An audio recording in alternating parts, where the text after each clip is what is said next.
Milkipur seat BJP और सपा दोनों के लिए प्रतिष्ठा की सीट बन गई है। सपा ने 2022 के चुनाव में यह सीट जीती थी और अवधेश प्रसाद विधायक चुने गए थे।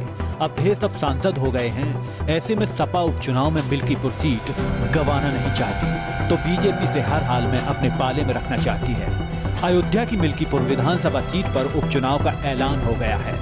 5 फरवरी को होने वाले चुनाव के लिए नामांकन की प्रक्रिया भी शुरू हो गई है। समाजवादी पार्टी ने फैजाबाद के लोकसभा सांसद अवधेश प्रसाद के बेटे अजीत प्रसाद पर दांव खेला है। वहीं भारतीय जनता पार्टी ने जिला पंचायत प्रतिनिधि चंद्रभान पासवान को टिकट देकर बड़ी सियासी उलटफेर की है। कांग्रेस और बसपा ने उपचुनाव से अपने कदम पीछे खींच लिए हैं, जिसके चलते यहां पर सीधे सपा बनाम बीजेपी का मुकाबला है।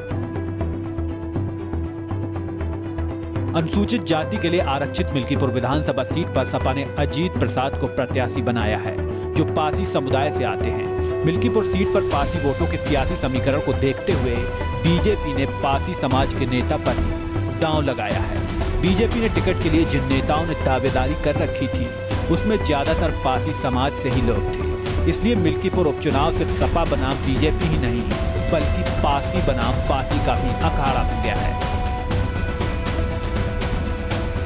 ऐसे में सवाल ये भी है कि क्या बीजेपी की सियासी उलटफेर से मिल्कीपुर के नतीजों से परसेप्शन बदल जाएगा। मिल्कीपुर विधानसभा सीट पर होने वाले उपचुनाव से सत्ता पर भले ही कोई असर न पड़े, लेकिन जीत हार के सियासी निहितार्थ कई मायने में अहम हैं। इसी में पक्ष विपक्ष पहले से ही ताकत लगाए हुए हैं। बीजेपी की नजर यह सीट जीतकर 2024 में अयोध्या जिले की फैजाबाद लोकसभा सीट पर मिली करारी शिकस्त का जख्म भरने पर है, क्योंकि सपा ने लोकसभा सीट जीतने के बाद बीजेपी पर सवाल खड़े किए थे।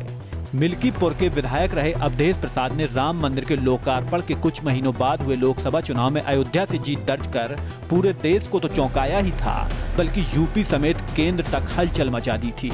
विपक्ष के भी जहन में ये बात कहीं न कहीं आई होगी कि बीजेपी के दबदबे वाली अयोध्या की फैजाबाद सीट से उसे उखाड़ फेंकना कठिन नहीं। शायद इसी हार का बोझ बीजेपी के लिए इतना भारी रहा कि केंद्र में उसकी लगातार तीसरी पारी का जश्न भी फीका पड़ गया था।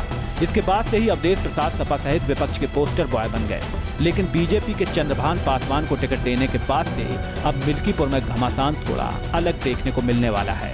सियासी तराजू पर अब मुकाबला बराबरी का देखने को मिल सकता है। भारत समाचार की डिजिटल डेस्क से मानवेंद्र सिंह।